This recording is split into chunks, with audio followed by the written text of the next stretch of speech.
ఇదివరకు మనము ముఖ్యంగా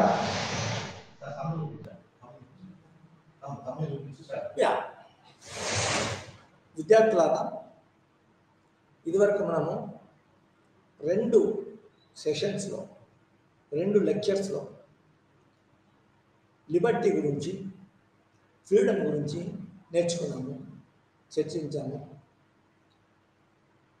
చదివాము.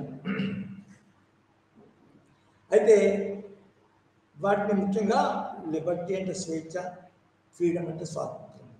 దానికి అవి ఇంగ్లీష్లో కోటర్మినస్, ఒకటికొకటి సమాంతరంగా సమానంగా ఉంటాయన్నమాట. కొందరు లిబర్టీ అని అనుకుంటే ఫ్రీడమ్ ఉందా అని, ఫ్రీడమ్ లేదా అని విధంగా చేస్తారు. అయితే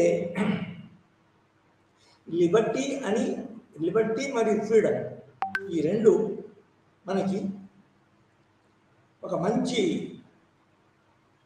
ప్రక్రియలని, మంచి హక్కులని, డెమోక్రసీలో ఇవి ముఖ్యమని మనం కూడా అర్థం చేసుకోవాలి, తెలుసుకొని అర్థం చేసుకున్నాం కూడా. అదేవిధంగా ఇవి మత స్వేచ్ఛ మరియు మాట్లాడడానికి, మీటింగ్లో పార్టిసిపేట్ చేసుకోవడానికి, గుమికూడి మన యొక్క అభిప్రాయాలను ఒకరికొకరు తెలుసుకోవడానికి, ఇవన్నీ స్వేచ్ఛలు. ఏ విధంగా ముఖ్యమైన స్వతంత్ర దేశాలైన అమెరికా మరియు ఇండియా ప్రజాస్వామ్య దేశాలు, ఇండియాలో ఇవి ఉన్నాయి. ఇవి ఉండటం అనేది వాటిని మనము ప్రజాస్వామ్య దేశాలుగా పరిగణిస్తున్నాము. అదేవిధంగా అంటే మీకు ఒక ప్రశ్న రావచ్చు, ఏ విధంగా అమెరికా ప్రజాస్వామ్య దేశం అవుతుంది? అది చాలామంది చాలా దేశాలపై దండెత్తుతుంది, చాలా విషయాల్లో అది ఇతర దేశాల విషయాల్లో జోక్యం చేసుకుంటుంది అనేది కూడా వస్తుంది. అయితే అదేంటంటే ముఖ్యంగా అందులో అనేక రకమైన స్వేచ్ఛలు ఉన్నా కూడా అక్కడ క్యాపిటలిజం యొక్క కంట్రోల్, ప్రజలపైన, ప్రభుత్వం పైన క్యాపిటలిజం యొక్క కంట్రోల్ ఎక్కువ ఉండటం వల్ల ఇది రాజ్యాంగంలో పొందుపరిచిన స్వేచ్ఛలను హరిస్తుంది అనే విషయం. సో అది వేరు. అంటే కానీ అది రాజ్యాంగబద్ధమైంది. క్యాపిటలిజం ప్రజలపై, ప్రభుత్వంపై కంట్రోల్ను ఏర్పరచుకుని రాజ్యాంగంలో లేదు, రాజ్యాంగ వ్యతిరేకమైంది. రాజ్యాంగంలో మాత్రం భారతదేశంలో కానీ, ఇండియాలో కానీ, ఇతర ప్రజాస్వామ్య దేశాలు మాత్రమే కానీ స్వేచ్ఛ, స్వాతంత్రం, సమానత్వం అనేవి చాలా ముఖ్యంగా ఉన్నాయి. అవి రాజ్యాంగ వాటిని సాధించుకోవడానికి ఎక్కడెక్కడ అవి వాటికి భంగం కలిగితే, ఎక్కడెక్కడ వాటికి అవి హరించబడితే, ఎక్కువ దానికి వ్యతిరేక పరిస్థితులకు వ్యక్తులు, పౌరులు గురి అయితే వాటిని సాధించుకోవడానికి, వాటికి వ్యతిరేకంగా పోరాడడానికి రాజ్యాంగ పరిహార హక్కులు కూడా, అంటే కొన్ని ప్రాసెస్ పెట్టారు మనకి. భారత రాజ్యాంగంలో ఉన్న ప్రాథమిక హక్కులలో లాస్ట్ హక్కు, ఇప్పుడు 6వ హక్కు ఏంటంటే రాజ్యాంగ పరిహార హక్కు. తర్వాత రాజ్యాంగ పరిహార హక్కు కూడా ఏ సందర్భంలో రాజ్యాంగ పరిహార హక్కును మనం వినియోగించుకొని మన స్వాతంత్రాన్ని పొందడానికి, మన స్వాతంత్రానికి, స్వేచ్ఛకు భంగం కలిగే పరిస్థితులను ఎదుర్కోవడానికి, తీసివేయడానికి మనకి పనికొస్తాయని తెలుసుకున్నవారు. సో ఈ విధంగా స్వేచ్ఛ, స్వాతంత్రం, సమానత్వం దీనికి వ్యతిరేకంగా కొన్ని పరిస్థితులు, కొన్ని డెవలప్మెంట్స్ అభివృద్ధి అవడానికి అవకాశాలు కూడా ఉన్నాయి. సమాజం మారుతుంది. సమాజానికి కార్ల్ మార్క్స్ ప్రకారం సమాజం మార్పుకు ముఖ్యమైన కారణాలైన సాంకేతిక అభివృద్ధి, అంటే దాని ఫోర్సెస్ ఆఫ్ ప్రొడక్షన్, శక్తుల వల్ల వచ్చే మార్పులు, వాటి యొక్క ప్రభావం వల్ల ఉత్పత్తి సంబంధాలు కూడా మారుతాయి. సో ఈ మార్పుల వల్ల ఈ స్వాభావికంగా ఉండే మనిషికి స్వభావమైన స్వేచ్ఛ మరి స్వాతంత్రానికి ఆటంకాలు ఏర్పడతాయి. ఆ ఏర్పడడమే అంటే స్వేచ్ఛను కోల్పోవడం, స్వభావ సిద్ధమైన స్వాతంత్రాన్ని కోల్పోవడము, తన స్వతంత్రమైన పనిని కోల్పోవడం అనేది కొత్త పరిస్థితి. ఆ పరిస్థితుల వల్ల మనిషి యొక్క లిబర్టీని, స్వేచ్ఛను కోల్పోతాడు. ఏవైతే మార్క్స్ తర్వాత మన కార్ల్ మార్క్స్ ముందు చాలామంది ఏ విధంగా స్వేచ్ఛ, స్వాతంత్రము, సమానత్వము ఏదైతే మనిషికి అవసరమో, నిజానికి మిల్లు ప్రకారం మీరు చూస్తారు, అసలు 99 మంది ఒక అభిప్రాయం వ్యక్తపరిచిన 100లో ఒక వ్యక్తి ఒక అభిప్రాయం వ్యక్తినా అతనికి స్వాతంత్రం ఉండాలా, దాన్ని పరిగణలోకి తీసుకోవాలా అని కూడా అని చెప్పాడు. సో స్వేచ్ఛ స్వాతంత్రానికి అంత ప్రాముఖ్యత ఇచ్చారు. అంత ప్రాముఖ్యమైన విషయాలకు సమస్యలు వచ్చి, అడ్డంకులు వచ్చి, అవి ఎంజాయ్ చేయకుండా వాటి యొక్క లాభాలను పొందకుండా చేసే పరిస్థితులు ఏంటో కూడా మన రాజనీతి శాస్త్రజ్ఞులు, రాజనీతి తత్వ విచారకులు, మన సామాజిక తత్వ విచారకులు బాగా ఆలోచించి రాశారు. అయితే ఇవి దీంట్లో ఈ అడ్డంకులకు, ఈ స్వేచ్ఛలకు, స్వాతంత్రాలకు, సమానత్వాలకు ముఖ్యంగా అడ్డు వచ్చే విషయాలు, ప్రక్రియలను ముఖ్యంగా మనము ఏమనవచ్చు అంటే alienation, oppression and objectification. Alienation, operation మరియు ఆబ్జెక్టిఫికేషన్. ఎలియనేషన్ అంటే పరాయీకరణ. అంటే ఒక వ్యక్తి, ఒక పౌరుడు, ఒక ఇండివిజువల్ తనకు తాను కాకుండా స్వాభావికంగా, సహజంగా తను ఏ విధంగా ఏమవుతాడో, ఏ విధంగా ఉన్నాడో ఆ విధంగా ఉండకుండా చేయబడడం, దాన్ని పరాయీకరణ, అలియనేషన్. అదేవిధంగా ఆపరేషన్ అంటే ఉదాహరణకి అప్రెసివ్ కండిషన్స్. అప్రెసివ్ కండిషన్స్ అంటే భూస్వామ్య వ్యవస్థలో ల్యాండ్ లార్డ్స్ వర్కర్స్ని, మన కూలీలని, తర్వాత కౌలుదారుని అప్రెస్ చేశారు. అటువంటి అప్రెస్ చేసినప్పుడు అప్రెసివ్ కండిషన్స్లో నిజానికి భూస్వామ్య దగ్గర పనిచేస్తేనే అతని యొక్క మన వ్యవసాయదారుడు, కూలీ లేకపోతే కౌలుదారు యొక్క జీవం గడుస్తుంది. అతను అప్రెసివ్ కండిషన్లో కూడా పనిచేయాలి భూస్వామ్య వ్యవస్థ. అంటే ఆ అప్రెసివ్ కండిషను, అదే అప్రెసివ్ కండిషను కొత్త వ్యవస్థలో, ఫర్ ఎగ్జాంపుల్ భూస్వామ్య వ్యవస్థ పోయి క్యాపిటలిజం వచ్చింది అనుకోండి, క్యాపిటలిస్ట్ వ్యవస్థలో కూడా కొత్త రూపంలో ఆ ఆపరేషన్ రావచ్చు. అంటే ఆ ఆపరేషన్ రావడం వల్ల కూడా, ఆ కండిషన్, ఆ పరిస్థితి రావడం వల్ల మనిషి, వ్యక్తి, వర్కరు, మన వ్యవసాయదారుడు తనకు తాను కాకుండా పోతాడు.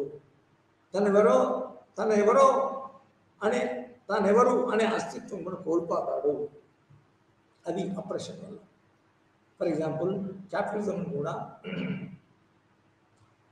క్యాపిటలిస్టు ఓనరు, పరిశ్రమల యొక్క యజమాని వర్కర్స్ను ఎంప్లాయ్ చేసి తన ఉత్పత్తి సాధనాల ద్వారా ఉత్పత్తి చేసి వచ్చిన రిటర్న్ని కొంత భాగమే, న్యాయమైన భాగాన్ని వర్కర్కి ఇవ్వకుండా తానే వర్కరు ఒక రోజు బాగా తిని పడుకొని మళ్ళీ ఫ్రెష్ అయ్యి మళ్ళీ రేపు వర్క్ రావడానికి మాత్రమే కూలి ఇవ్వడము, తక్కిందంతా తాను ఉంచుకోవడము. సర్ప్లస్ని సంపాదించినా కూడా, లాభాలు వచ్చినా కూడా లాభాన్ని ఆ సర్ప్లస్ని లాభాల రూపంలో తాను గడించడము. ఇవాళ రేపు మనం ఇండస్ట్రీస్కి లాభాలు వస్తున్నాయి అంటున్నాం కదా. ఆ లాభాలు ఎక్కడి నుంచి వస్తున్నాయి? వర్కర్స్ని ఎక్స్ప్లాయిట్ చేస్తేనే, వర్కర్కి సరిపోయిన కూలీ జీతము ఇవ్వకపోతేనే అతనికి ఒక పరిశ్రమకి లాభాలు వస్తాయి.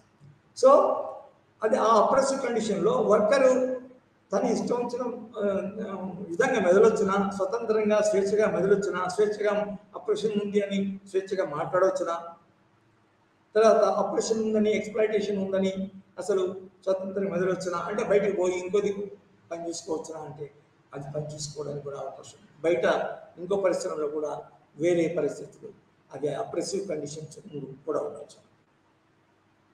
ఇది రెండవది. మూడవది అంటే మొదటిది అలియనేషన్ పరాయీకరణ, రెండవది ఇది ఆపరేషన్ అంటే అణిచివేయబడము, మూడవది ఏంటంటే ఆబ్జెక్టిఫికేషన్. ఆబ్జెక్టిఫికేషన్ అంటే ఒక వస్తువును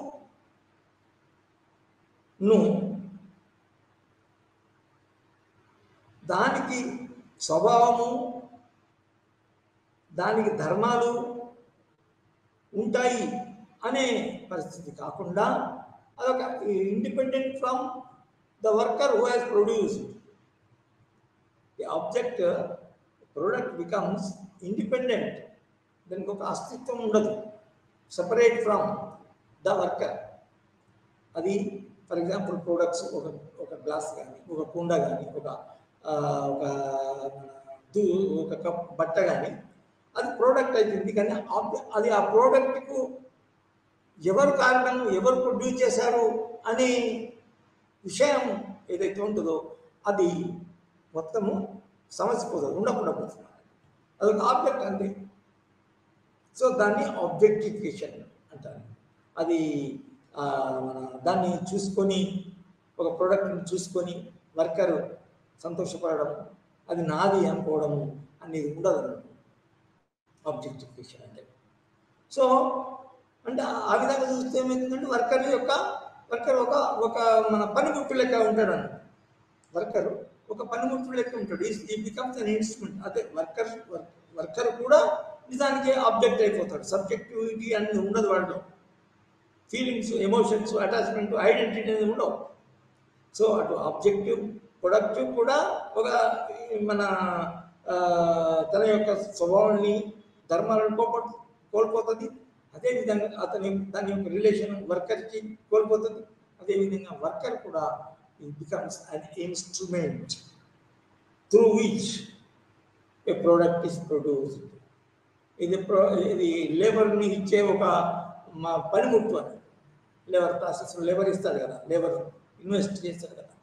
సో ఈ మూడు ముఖ్యమైన పరిస్థితులు మన భూస్వామ్య వ్యవస్థ సమస్య పోయిన తర్వాత మన వస్తాయి. వచ్చినవి కూడా వస్తేనే వాటిని పరిశీలించి కార్ల్ మార్క్స్ మరి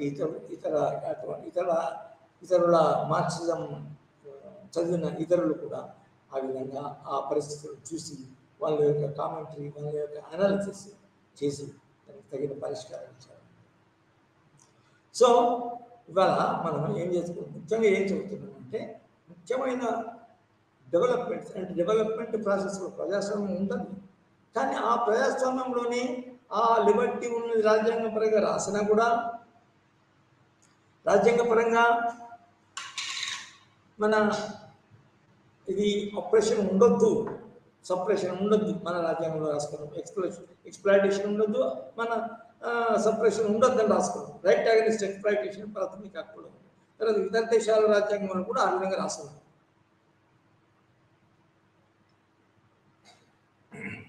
ఆ విధంగా రాసినా కూడా దానికి అతీతంగా, దానికి భిన్నంగా, దానికి వ్యతిరేకంగా పరిస్థితులు ఏర్పడి ఆ పరిస్థితులు ప్రభుత్వాల మీద రాజ్యాంగేతర రాజ్యాంగానికి భిన్నంగా, రాజ్యాంగ స్ఫూర్తికి భిన్నంగా, వ్యతిరేకంగా అవి డామినేట్ చేయడానికి, నియంత్రణ పొందడానికి, అప్పర్ హ్యాండ్ పొందడానికి అవకాశాలు ఉన్నాయి. అయితే ఆ పరిస్థితులను తగ్గట్టుగా పరిష్కారాలను కనుక్కోవడమే రాజనీతి తత్వజ్ఞుల యొక్క ముఖ్య ఉద్దేశం కూడా. పరిష్కారాలకు అనుగుణ ముందు అనాలిసిస్ ఏ విధంగా చేయాలనేది ముఖ్యంగా.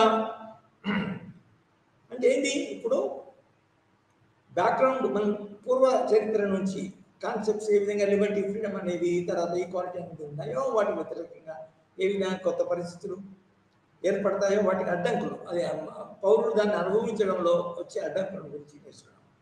అయితే మళ్ళీ విల్ గెట్ బ్యాక్ టు ఈ some people who have written on this, who have made comments on this alienation and oppression. This thing. అయితే వీటి మీద కామెంట్ చేసిన వాడు పెట్టుకుని రాసిన వాళ్ళు ముఖ్యంగా ఎవరు అంటే జాన్ జీక్వెస్ రూసో. అతను ఇతర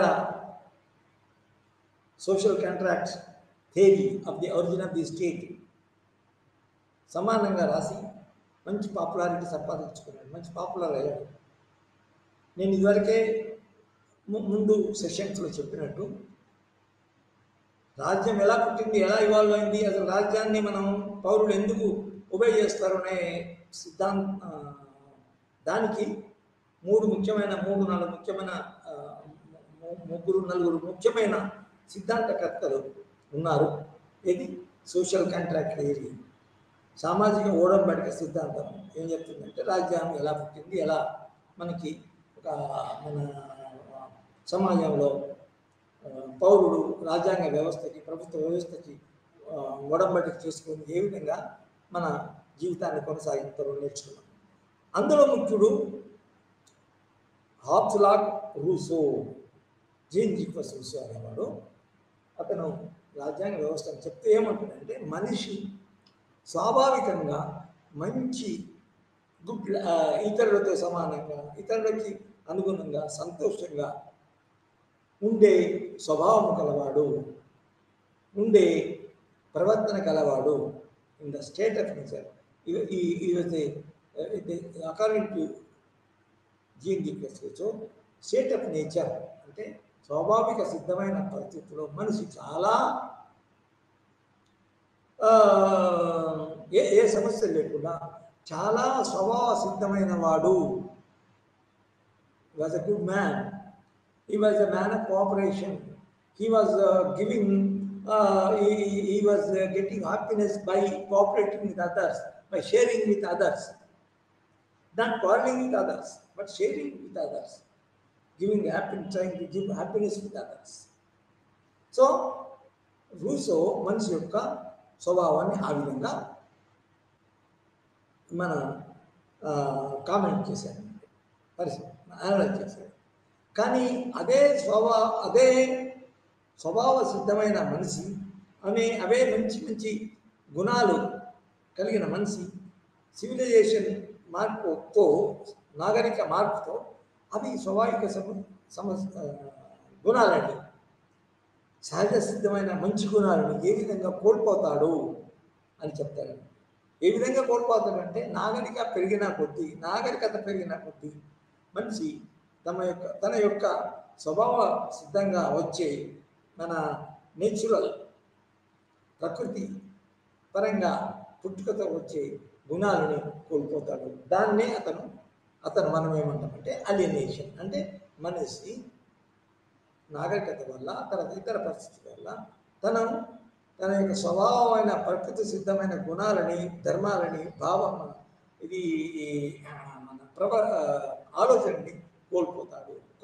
కొత్త ప్రవర్తన చేసుకుంటాడు. అంటే దాని అర్థం ఏంటి?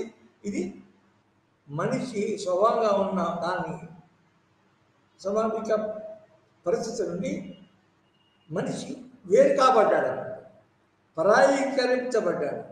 ఇదివరకు ప్రకృతి వ్యవస్థలో ఉన్న స్వభావాలను కలిగి లేడు, ఆ స్వభావాన్ని కోల్పోతాడు. దాన్ని అలియనేషన్ అంటాము. దాన్ని తెలుగులో పరాయీకరణ అంటే is behaving in the new circumstances, civilized circumstances in a different way. That means అతను మొదటి యొక్క పరిస్థితి నుంచి, ఇదివరకు ఉన్న పరిస్థితి నుంచి వేరే, దీన్ని ఎస్ట్రేంజ్మెంట్ కూడా అంటారు. ఎలియనేషన్ని ఎస్ట్రేంజ్మెంట్, ESTRANGEMENT ఎస్ట్రేంజ్మెంట్ కూడా అంటారు. వేరు చేయబడ్డాడు ఒక వ్యక్తి, ఒక పౌరుడు తన స్వాభావిక గుణాల నుంచి వేరు చేయబడము. ఆ గుణాలు ఏందో ఆ గుణాలు కలిగి లేకుండా ఉండడము.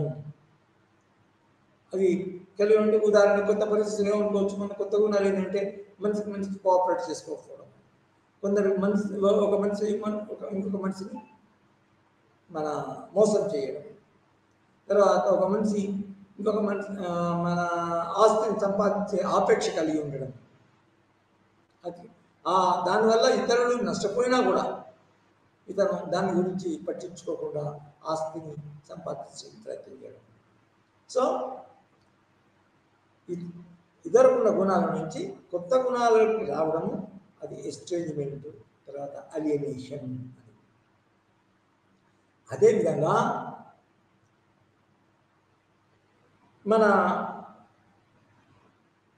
ఇంకొక ముఖ్యమైన రచయిత,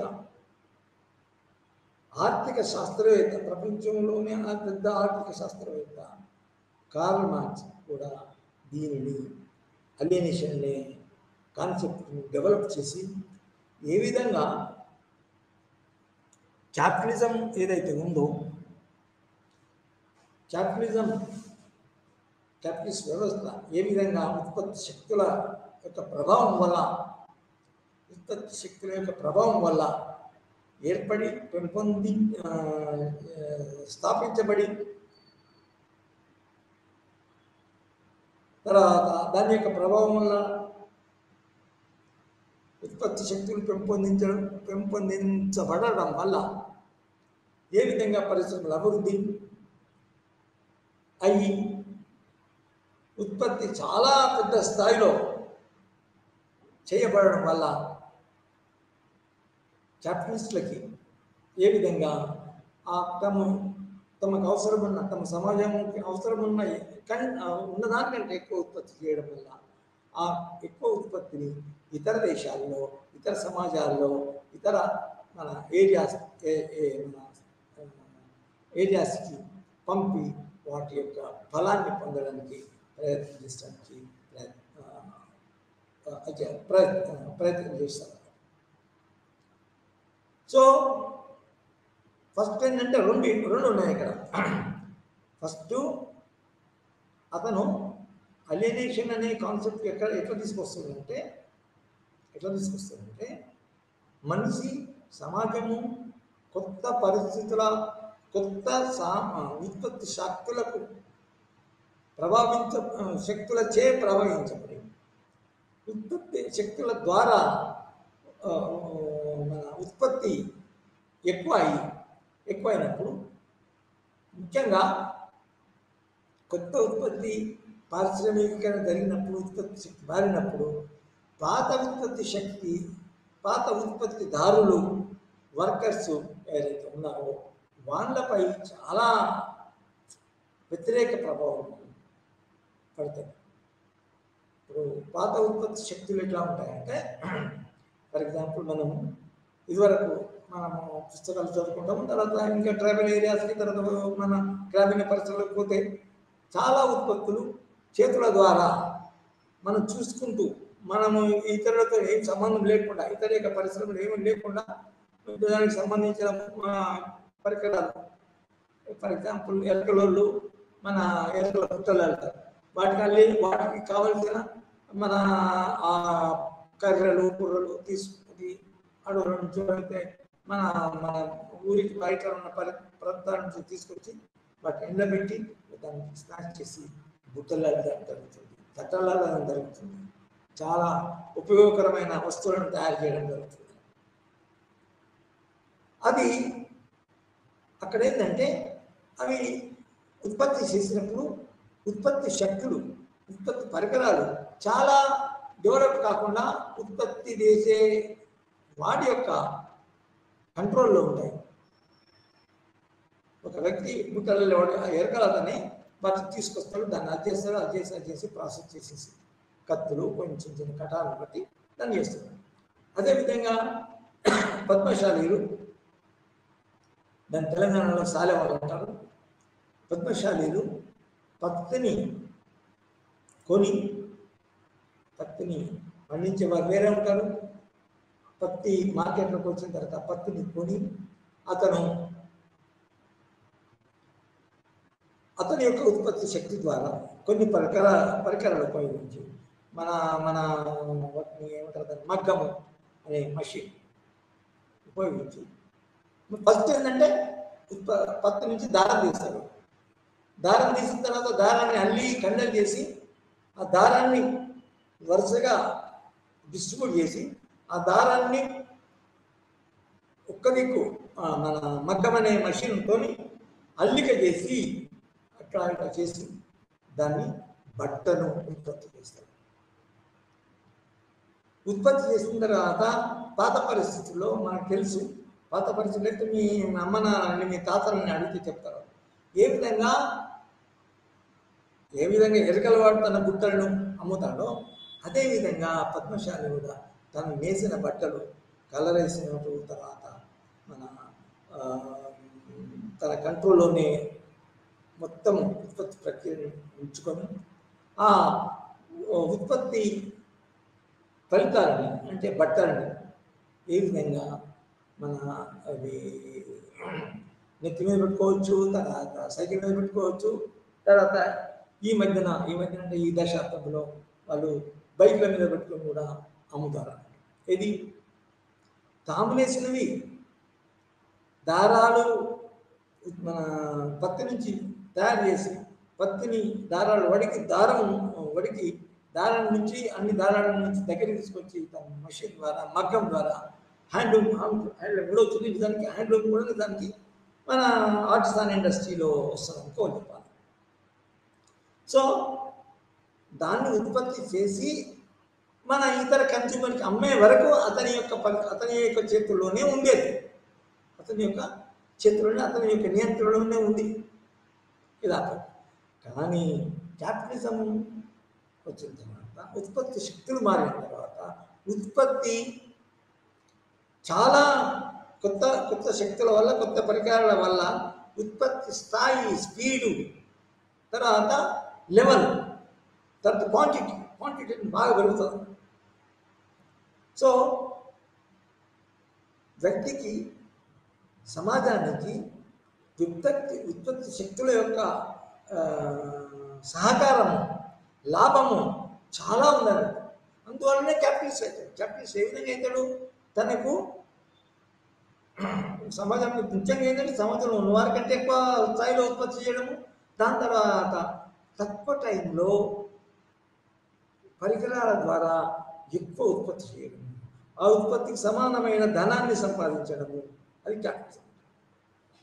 ముఖ్యంగా క్యాపిటలిజము ఇండస్ట్రీ ద్వారా వచ్చింది.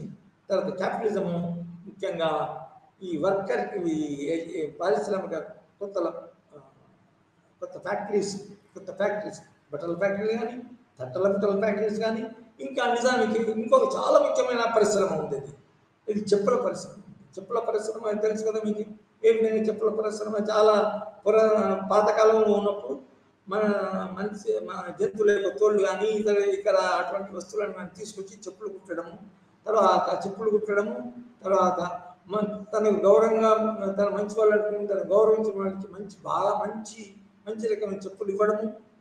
సో ఈ విధంగా ఒక రకమైన ఉత్పత్తికి తర్వాత మనిషికి చాలా దగ్గర సంబంధం ఉండేది. ఉత్పత్తిదారుడు అంటే మన ఫస్ట్ మన మాదిగారు అంటాం, తెలంగాణలో మాదిగారు అంటాం, తర్వాత ఇతరుల వాళ్ళు మోచీలు అంటారు ఇతర రాష్ట్రాల్లో.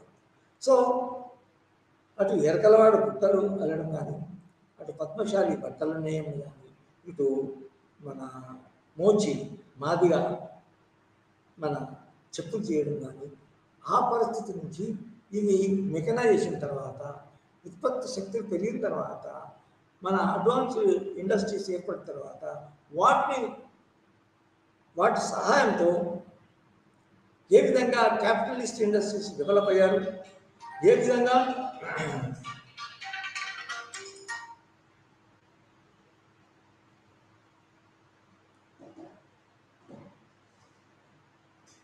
విధంగా ఈ అడ్వాన్స్ ఉత్పత్తి శక్తులను ఉపయోగించి తమకు అవసరం ఉన్న దానికంటే ఎక్కువ ఉత్పత్తి చేసి తర్వాత వర్కర్స్ ద్వారా వర్కర్ని వినియోగించి లాభాలు పొంది ఆ యొక్క క్యాపిటల్ మళ్ళీ రీఇన్వెస్ట్ చేసి క్యాపిటలిస్టులు ఈ మన వర్కర్స్కి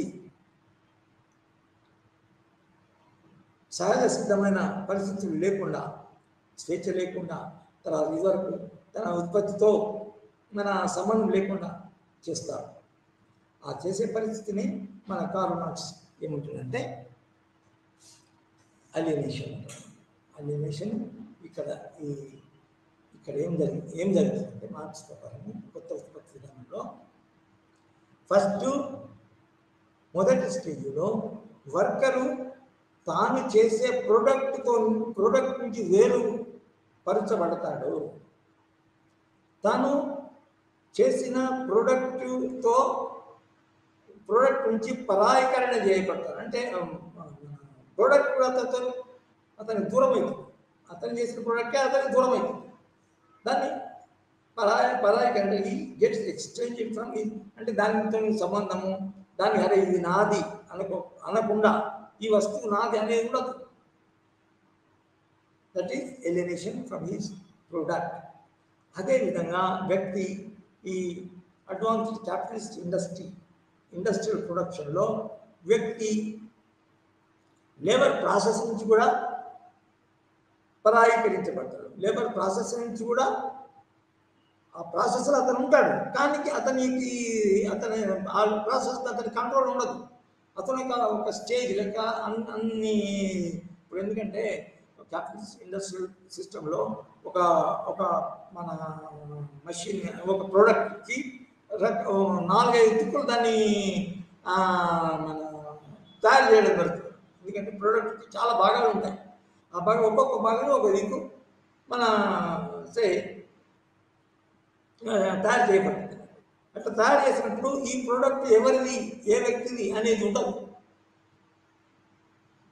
అంటే లేబర్ను కంట్రిబ్యూట్ చేసేవాడికి ఆ లేబర్ ప్రాసెస్ నుంచి దూరం అవుతాడు.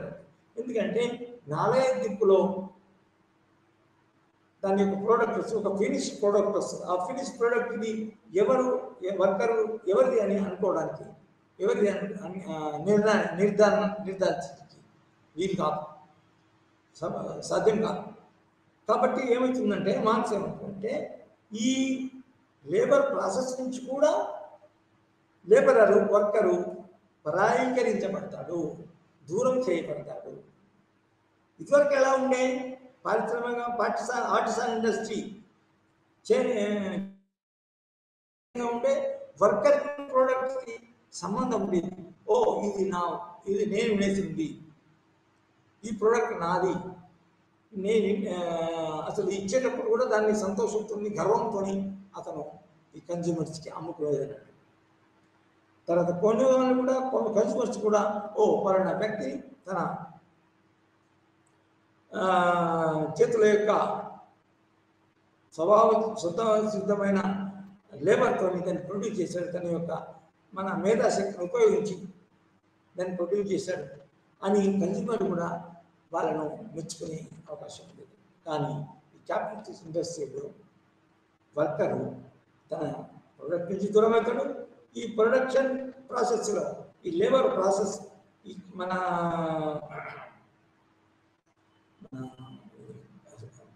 శ్రమ యొక్క ప్రాసెస్ నుంచి కూడా దూరం చేయబడతాడు. అదేవిధంగా ఇంకేమంటాడంటే లేబరరు తన యొక్క తోటి కొలీగ్ నుంచి కూడా వేరు చేయబడతాడు. అంటే తన యొక్క తోటి లేబరరు, తోటి వర్కర్ కూడా ఎట్లా ఉంటారంటే వాళ్ళందరికీ దగ్గర సంబంధాలు, క్లోజ్డ్ సంబంధం ఉండదు అన్నట్టు. అందరికీ ఒక ప్రోడక్ట్ ఉంటే ఇది మన ఆర్టిసాన్ ఇండస్ట్రీస్లో ఇది చేతివృత్తుల కాలంలో ఒక వస్తువుతో ఆ ముగ్గురు నలుగురికి సంబంధం ఉండేది. ఒకే పరిశ్రమ, ఒకే కుటీర పరిశ్రమలో ఉండేది కాబట్టి అతనితో సంబంధం ఉండేది. కానీ ఆ సహజ సంబంధము ఈ క్యాపిటలిస్ట్ ఇండస్ట్రీలో పూర్తిగా పోతుంది. వర్కరు, శ్రామికుడు ఇతరులతో సహజమైన సంబంధాన్ని కోల్పోతాడు. ఆ కోల్పోవడాన్ని నిజానికి అలియనేషన్ అని అంటారు. అది అంటే రకరకాల స్టేజీల్లో ఈ కొత్త ఉత్పత్తి సాధనాలు, సంబంధాలు ఉన్న పరిస్థితుల్లో ఏ విధంగా వర్కరు అలియనేట్ అయిపోతారు. అదేవిధంగా ఆ విధంగా వర్కరు క్యాపిటలిస్ట్ వ్యవస్థలో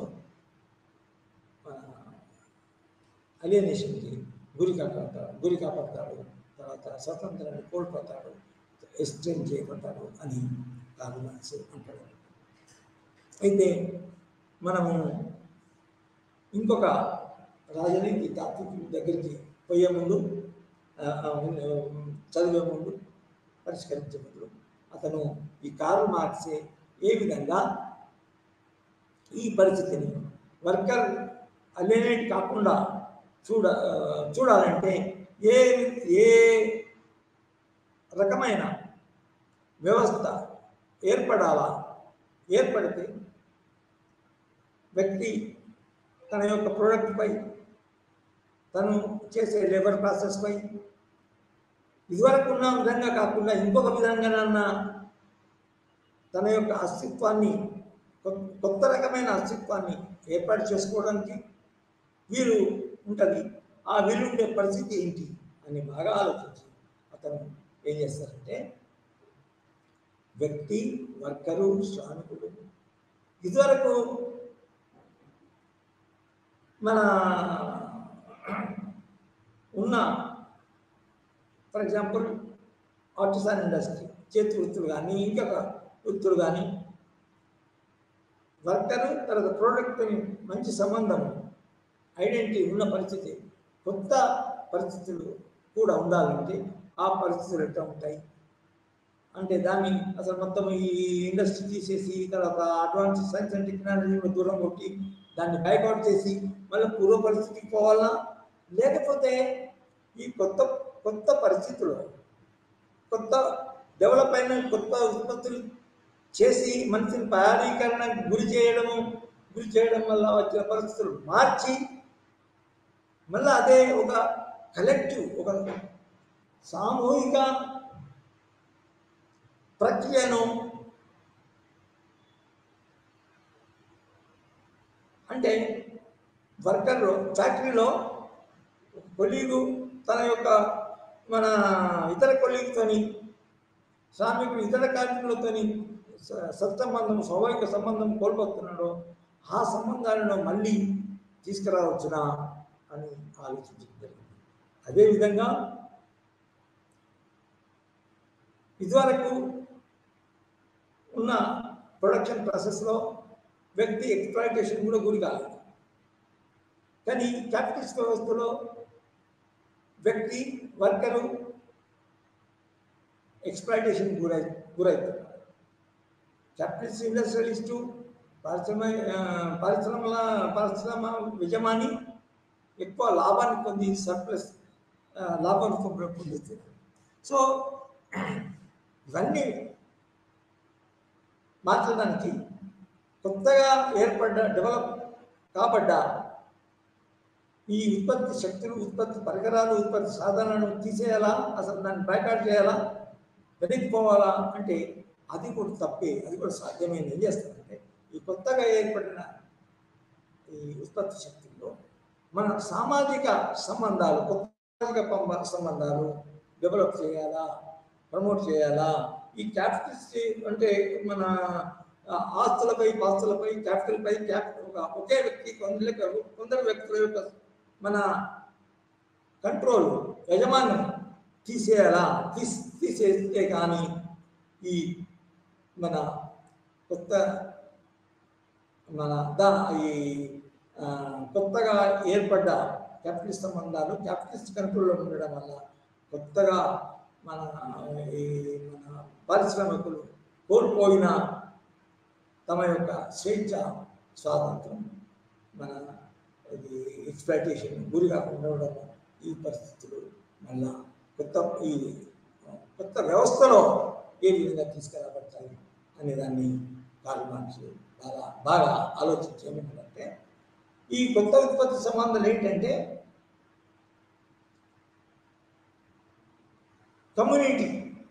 కమ్యూనిటేరియన్ అంటే కొత్త ఉత్పత్తి సంబంధాలు ఎట్లా ఉంటాయంటే ఒక కొత్త పరిశ్రమ క్యాపిటలిస్ట్ పరిశ్రమ కాదు, కొత్త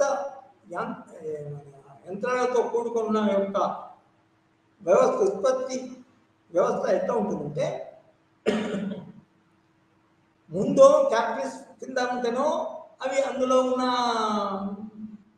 క్యాపిటలిస్టు తర్వాత వర్కర్స్ ఒక వ్యతిరేక పరిస్థితిలో ఉండి కొన్ని మన శత్రువులుగా ఉండేది.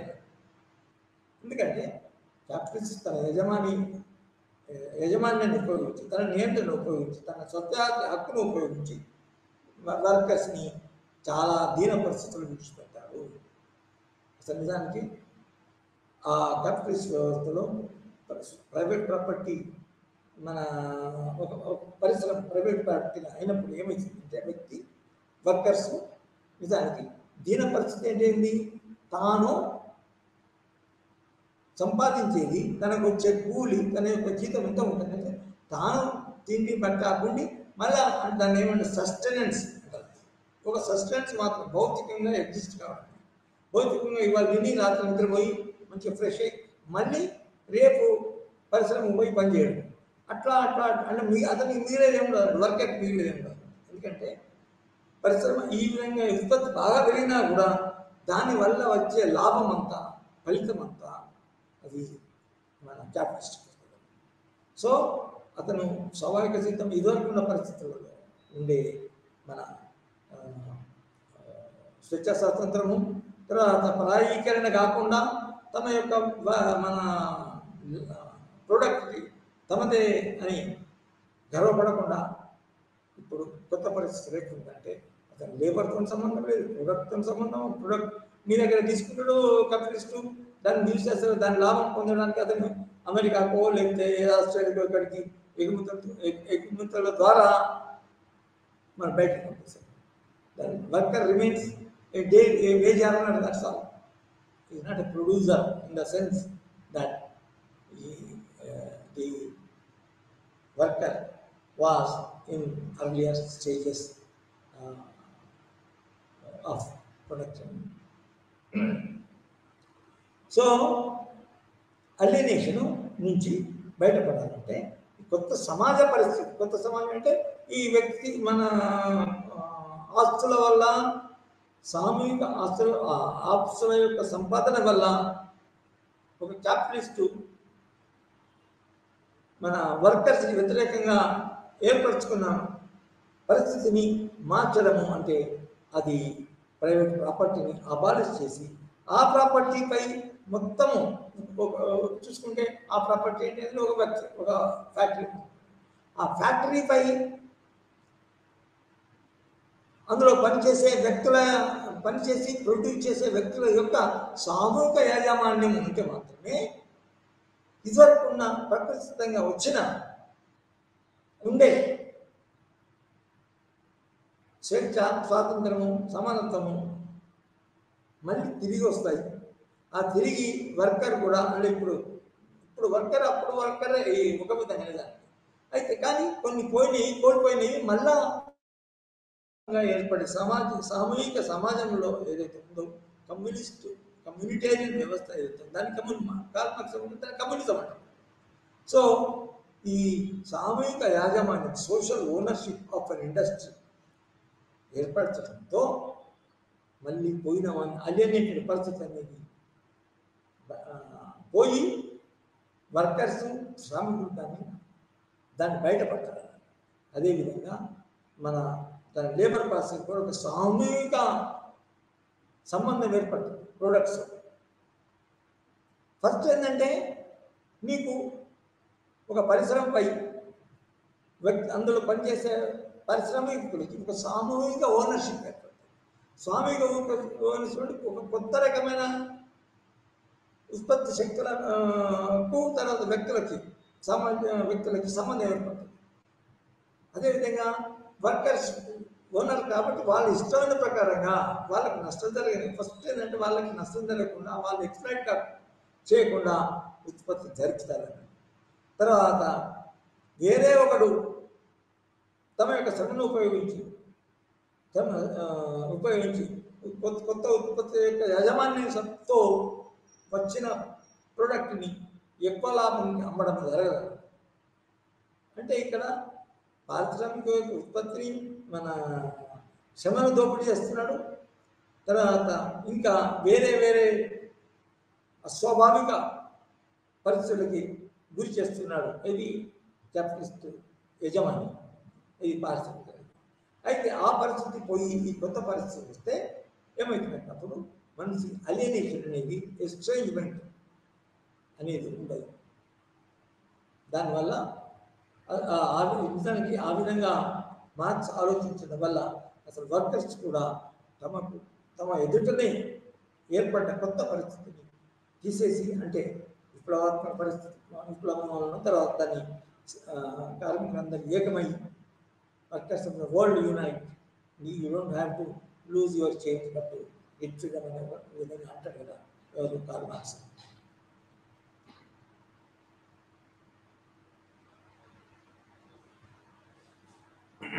అంటే మార్క్స్ చూసిన, పరిశీలించిన అలియనేషన్ పరిస్థితిని బయటపడాలంటే ఈ క్యాపిటలిస్ట్ వ్యవస్థను రద్దు చేయాలా, తీసివేయాలా, పడగొట్టాలా. అంటే ఇండివిజువల్ క్యాపిటలిస్ట్ వ్యవస్థలో ఏముంటుంది, ఒక ఇండివిజువల్కి చాలా సొంత పెద్దగా విలువైన సొంత చేతులు ఉంటుంది. ప్రైవేట్ ప్రాపర్టీ, ఇదివరకు ప్రైవేట్ ప్రాపర్టీ ల్యాండ్స్ ప్రాపర్టీ ఉండేది, ల్యాండ్స్ రూపంలో ఉండేది, భూస్వాములు వస్తారు. రాజు, తర్వాత ఇతనికి అతనికి తాబేదారులు, సైనికాధికారులు, తర్వాత ఇతరులు. ఇప్పుడు మోడర్న్ పరిస్థితుల్లో ఒక పరిశ్రమ మీద ఒకరికి కానీ ఇద్దరికి కానీ అది మళ్ళీ ప్రైవేట్ ప్రాపర్టీ కాబట్టి వారసత్వంగా పోతుంది, తన కొడుకు పోతుంది. ఒక పరిశ్రమ మీద అంబానీ ఉంటే అంబానీ కొడుకు పోతుంది. ఇది సొంత ఆస్తి హక్కు, ఆ ఫ్యాక్టరీ అతని చేతిలో ఉంటుంది.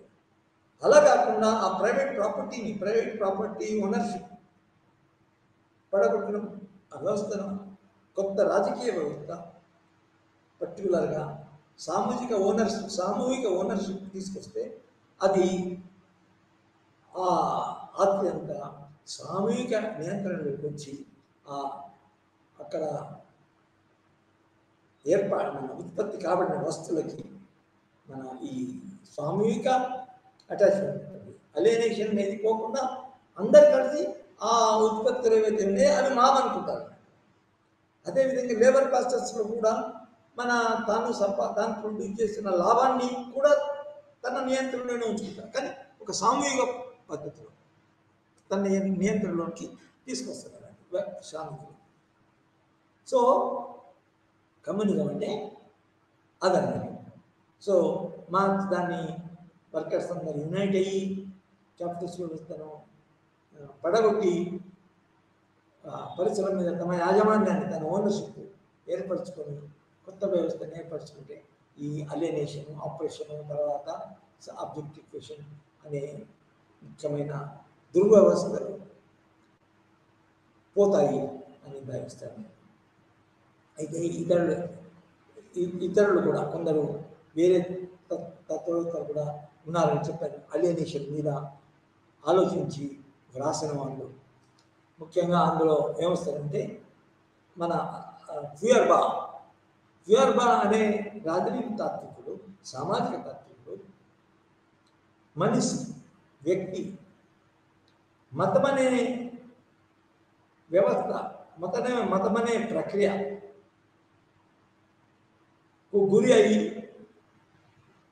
తమకి స్వాభావిక శక్తులను కోల్పోయి లేకపోతే అణిచివేసుకొని మతం మీద ఆధారపడి తన యొక్క ప్రవర్తన మార్చుకోవడం వల్ల తన ప్రవర్తన మతానికి అనుగుణంగా మతాలు ఏర్పరిచిన భావనలు, ఆలోచనలు, వ్యవస్థలను పూర్తిగా గుడ్డిగా ఫాలో అవుకుంటూ తమ యొక్క స్వాభావిక శక్తులను, స్వాభావిక గుణాలను కోల్పోతారు.